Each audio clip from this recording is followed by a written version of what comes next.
$1.3 trillion spending bill is expected to revamp America's military might. Good morning, everyone. I'm Maria Bartiromo. Thanks for joining us right now on Sunday Morning Futures. Your 401k takes a hit after the market sell-off last week on fears of a trade war between the U.S. and China. Are those worries overblown? We speak with Congressman Devin Nunes and the White House's top trade policy advisor, Peter Navarro. John Bolton shook things up at the United Nations. Now he brings his hawkish views on North Korea right to the White House as the next national security advisor. Senator Lindsey Graham on why he's happy about that. Plus, Washington has plans for $1.3 trillion of taxpayer money after Congress passes and President Trump signs into law a new spending bill. General Jack Keane on how this could benefit the military. We're looking ahead right now on Sunday Morning Futures.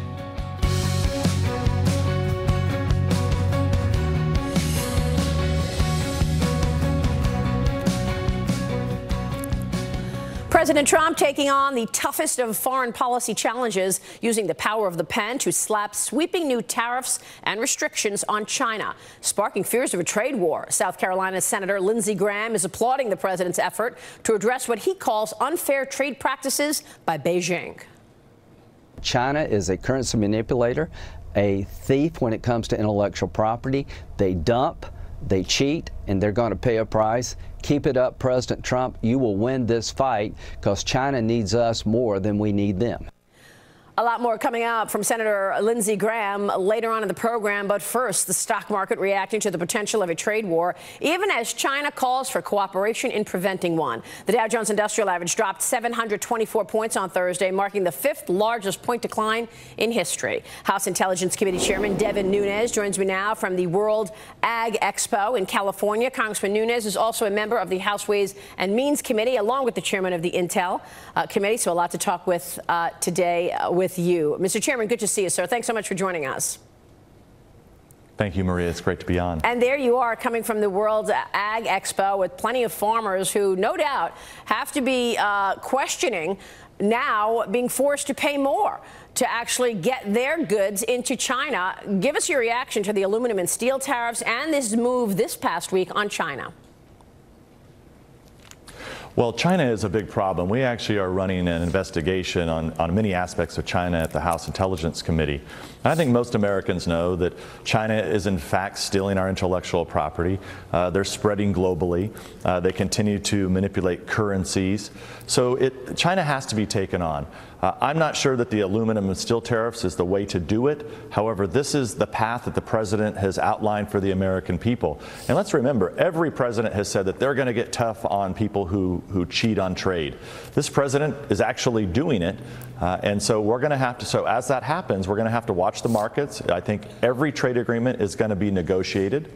My recommendation to the White House is to not only just look at tariffs, but let's look at where we can actually tear down tariffs too. So perhaps we can take this opportunity to strike trade deals with allies like Japan, possibly Vietnam, the Philippines, other places in Asia, so that if China does want to get into a trade war, that we can actually begin to open up more trade with their neighbors, where they'll take some of our products that we grow here in America, reduce those tariffs, and we can bring in some of their products. Yeah, that's how free and fair trade should be done in this country. That's an important point to look at Japan, Philippines, and Vietnam. I'll ask Peter Navarro about that coming up, because of course he's working on the U.S.'s trade policies there. But you just said something interesting. You said that you have been investigating Chinese practices. You were going to announce that this week. Are you going to come out with the details of that investigation in this upcoming week? Yeah, we continue to look at the areas that we're going to investigate. So the way that we're looking at it now, Maria, is first and foremost we're looking at the military footprint and potential military footprint that China is trying to put around the globe. So this didn't get a lot of fanfare because there's so much attention being paid to the Russian fiasco and Russian collusion. But in the meantime, the Chinese just opened up a military base in Djibouti. Djibouti's at the entrance to the Red Sea, in the heart of the Middle East, in the Indian Ocean, a long way away from China. We believe that they are looking at investing in ports and infrastructure around the globe, not just for military capabilities, but also to control those governments, to have the ability to lobby and manipulate governments when you invest in things like financial markets or the energy sector. Yeah, this is a really important. And third, I think most importantly also, they're stealing our intellectual property. So either it's through the internet or it's through investing in educational systems here or think tanks. They're bringing people here.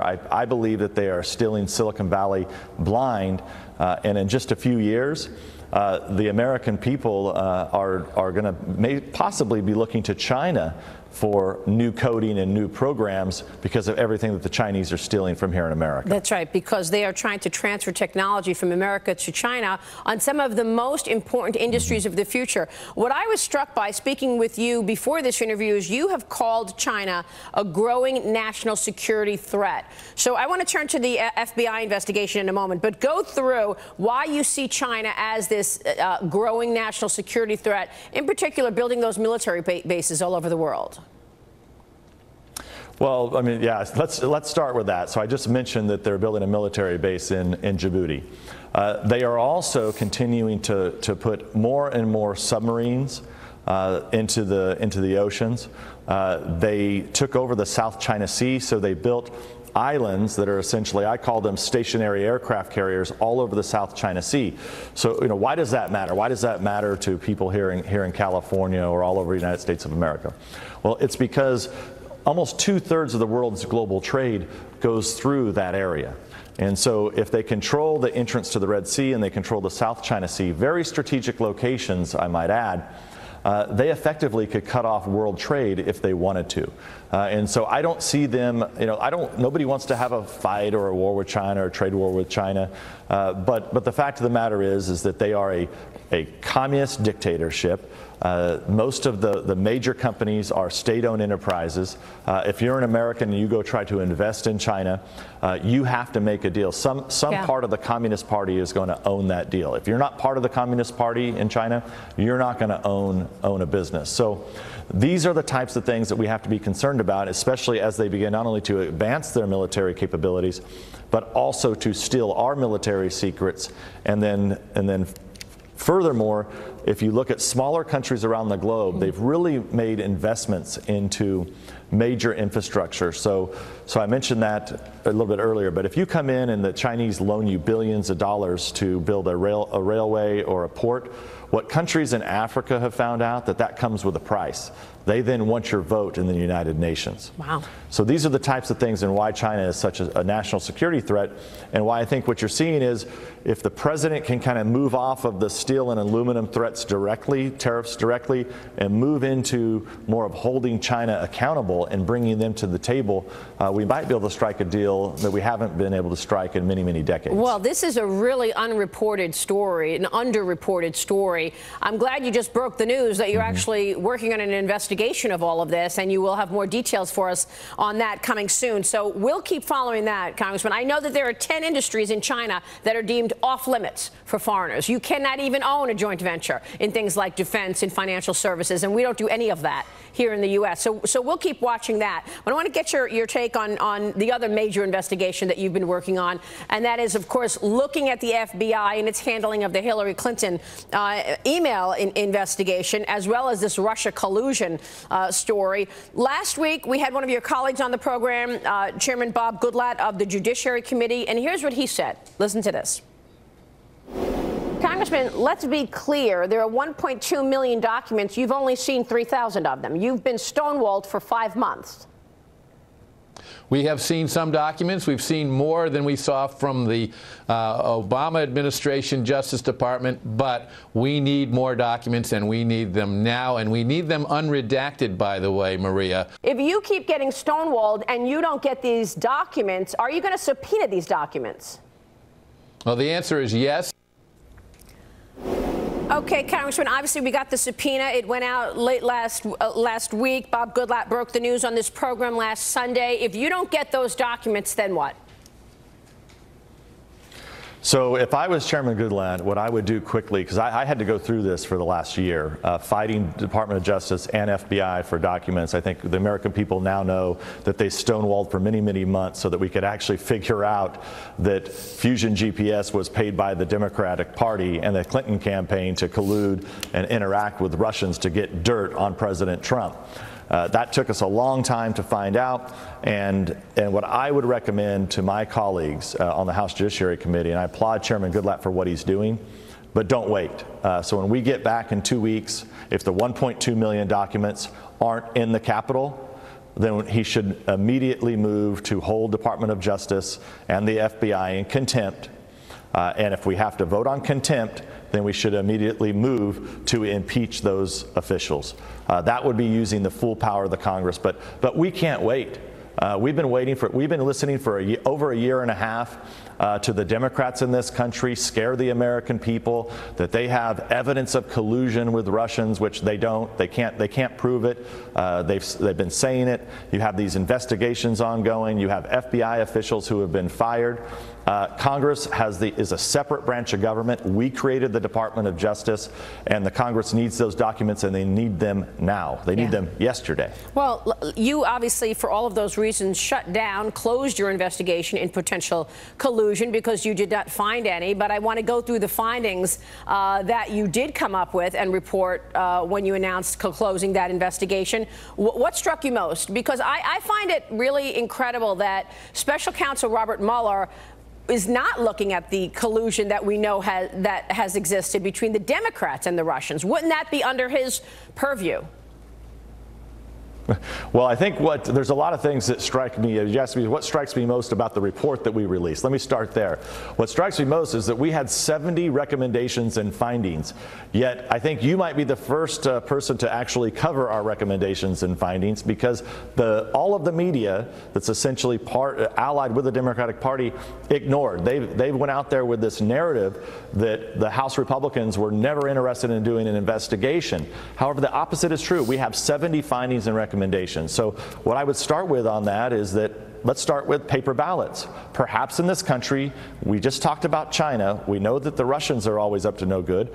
We better go back to using paper ballots in this country so that we have a way to check and double check that votes are accurate and all votes are counted. I think that's a major finding, a major recommendation in our report. Yeah, I want to talk about that, Congressman. We also found no collusion between the Trump campaign, but we did find links between the Clinton and Democratic Party to the Russians.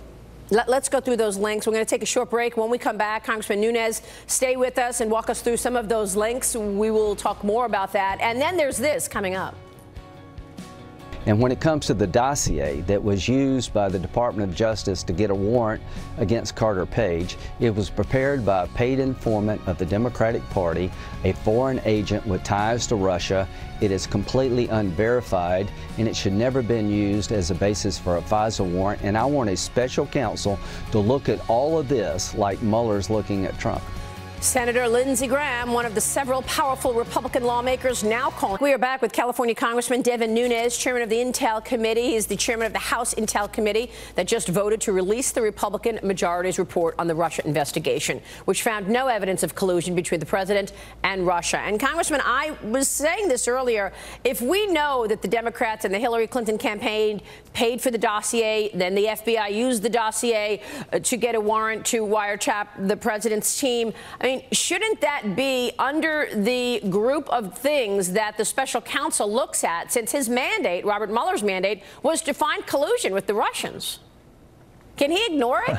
Well, you would think so, but I have no faith in that process. I supported the Mueller probe in the beginning. But I thought originally that they would get into who did all the leaks, who leaked the conversation between General Flynn and the Russian ambassador. Which and was in fact, a felony, that was one of the things that we found in which was a felony. That hasn't been looked at. So this is not, to me, they're just looking at the Trump campaign. This is a further continuation of what the FBI was doing that started in midsummer 2016. It's a continuation of that. And look, there's no collusion. If they don't have any collusion, they ought to come out and say it. If they have some collusion, then they ought to come out and say it. But it seems to me like this is going nowhere fast. And in fact, let's remember too, one of the findings we had is there's an old law in the books that's 200 years old. It's never been used. It's called the Logan Act. This is the reason that they went after General Flynn, at least the reason that they described to Congress. So one of the findings we have in our report is, why do we have the Logan Act on the books when we know that it's selectively enforced? So you decided to use it against your political opponent, General Mike Flynn, who was the incoming national security advisor to President Trump. However, the Obama administration, who had people over in Moscow back in 2008 talking to the Russian government, which would clearly be a violation of the Logan Act, it wasn't enforced then. So this is an outdated law. It's never been used. It should be struck from the books so that political opponents can't use it against each other. We are waiting on the IG report, the Inspector General. What should we expect from Michael Horowitz's report? It feels like ahead of that report, some key people are being reassigned or fired within the FBI as a result of what's coming. Yeah, so, I mean, the main thing that we've learned so far is that the IG was able to get these text messages between Strzok and Page, and that's really illuminated a lot of the problems and biases that we were able to see in the Justice Department and the FBI's investigation.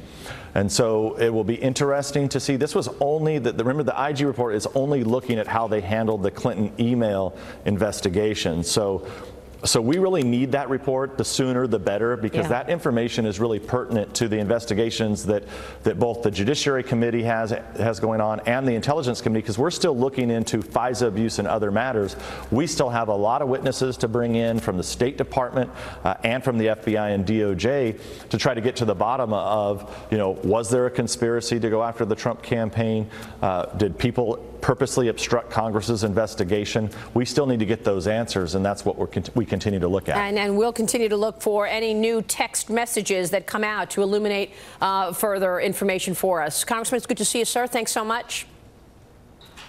Thank you, Maria. We appreciate your time this morning, Congressman Devin Nunes. Coming up next, Sunday Morning Futures right here, Senator Lindsey Graham on how President Trump's pick of John Bolton will be the next national security advisor changes the game.